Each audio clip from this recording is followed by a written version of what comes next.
Hello നമസ്കാരം. Election കമ്മീഷന്റെ SIRുമായി ബന്ധപ്പെട്ട നടപടികൾ ഏതാണ്ട് പൂർത്തിയായി കഴിഞ്ഞു. 18-ാം തീയതി വരെയാണ് സമയം അനുവദിച്ചിരുന്നത്. ചിലപ്പോൾ കോടതിയുടെ നിർദ്ദേശപ്രകാരം ഡിസംബർ 31 വരെ സമയം കൂട്ടി നൽകിയേക്കാം. എന്നിരുന്നാലും ഏതാണ്ട് നടപടികൾ അവസാനിച്ച ഘട്ടത്തിലാണ്.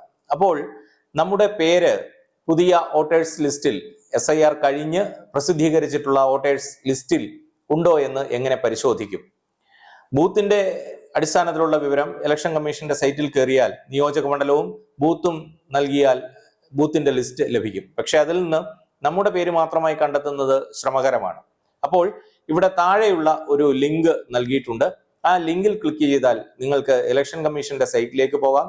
അവിടെ നമുക്ക് ആദ്യം നമ്മുടെ ഭാഷ തിരഞ്ഞെടുക്കാം. ഭാഷ മലയാളം വേണമെന്നില്ല, ഇംഗ്ലീഷ് ആയാലും മതി. അത് കഴിഞ്ഞാൽ നമ്മുടെ എപ്പിക് നമ്പർ കൊടുത്തുകൊണ്ട് നമ്മുടെ ഡീറ്റെയിൽസ് നമുക്ക് കണ്ടെത്താൻ സാധിക്കും. എപ്പിക് നമ്പർ എന്ന് പറയുന്നത് നമ്മുടെ ഇലക്ഷൻ ID-യിൽ ഉള്ള 3 ഇംഗ്ലീഷ് അക്ഷരങ്ങളും 7 അക്കങ്ങളുമുള്ള ഒരു നമ്പറാണ്. ആ നമ്പർ കൊടുക്കുക. അതിന് താഴെ ഒരു ക്യാപ്ച ഉണ്ടാകും, സ്റ്റേറ്റ് ഉണ്ടാകും. സ്റ്റേറ്റ് തിരഞ്ഞെടുക്കുക, സ്റ്റേറ്റ് കേരളം അത് തിരഞ്ഞെടുക്കുക. അതിന് താഴെ ഒരു ക്യാപ്ച ഉണ്ടാകും. ഈ ക്യാപ്ച ടൈപ്പ് ചെയ്ത് കൊടുക്കുമ്പോൾ നിങ്ങൾക്ക് നിങ്ങളുടെ ഡീറ്റെയിൽസ് ലഭിക്കുന്നതാണ്. അതിൻ്റെ വലത്തെ അറ്റത്തേക്ക് പോയി കഴിഞ്ഞാൽ അവിടെ ഡീറ്റെയിൽസ് എന്ന് പറയുന്ന മറ്റൊരു ലിങ്ക് ഉണ്ട്. അതിൽ ക്ലിക്ക് ചെയ്താൽ കൂടുതൽ ഡീറ്റെയിൽസ് നിങ്ങൾക്ക് ലഭ്യമാകും.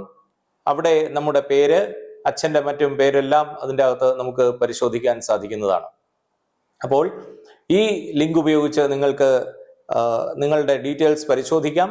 ഒപ്പം ഇതിൽ എന്തെങ്കിലും തെറ്റുണ്ടെങ്കിൽ അല്ലെങ്കിൽ പേര് ഉൾപ്പെട്ടിട്ടില്ലെങ്കിൽ നിങ്ങൾക്ക് ഇലക്ഷൻ കമ്മീഷൻ തന്നെ നൽകിയിട്ടുള്ള ഫോം 6 അത് നമുക്ക് കമ്മീഷന്റെ സൈറ്റിൽ നിന്നോ അല്ലെങ്കിൽ വോട്ടേഴ്സ് ഹെൽപ്പ് ലൈൻ എന്ന ആപ്പ് വഴിയോ, ആ ആപ്പ് ഡൗൺലോഡ് ചെയ്യേണ്ട വിധം മുൻപ് ഒരു വീഡിയോയിൽ പറഞ്ഞിട്ടുണ്ട്, ലിങ്ക് താഴെ കൊടുക്കുന്നതാണ്.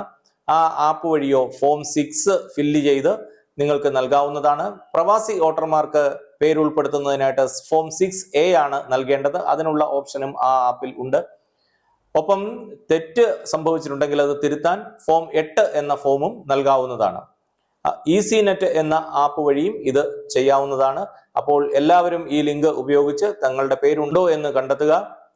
വോട്ട് അമൂല്യമാണ്, അത് പാഴാക്കരുത്.